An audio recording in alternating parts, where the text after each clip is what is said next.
You know, having to stay in the hospital can really take a toll on patients. But one woman is brightening up the rooms at VCU Medical with beautiful flower arrangements.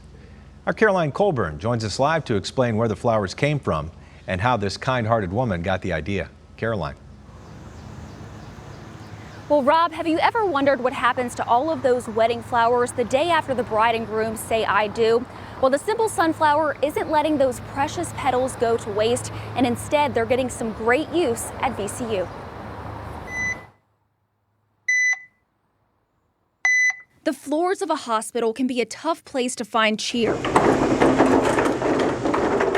But when Eleanor Love walks down the halls at VCU Medical Center, she brings the joy and flowers. They're gorgeous. In 2019, during her time as a VCU medical student, Love wanted to find a way to give back to her patients. At that stage of my medical training, I didn't have a lot of medical knowledge. But she did know a lot about flowers. I worked in a flower shop before medical school, so it was a little bit on my radar.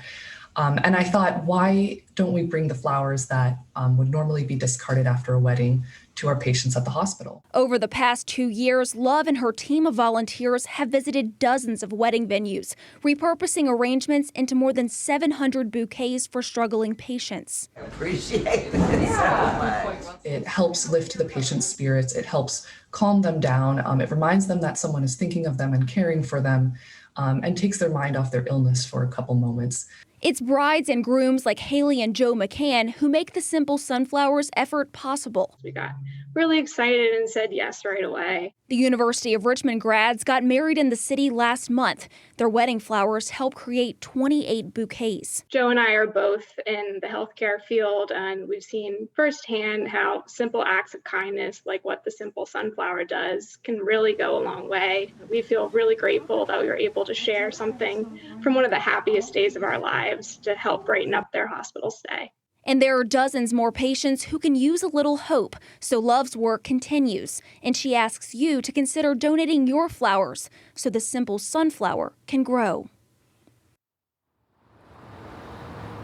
Now, the Simple Sunflower just raised enough money to become a nonprofit. If you'd like to volunteer with the group or donate your flowers, we have a link to all that information at WTVR.com.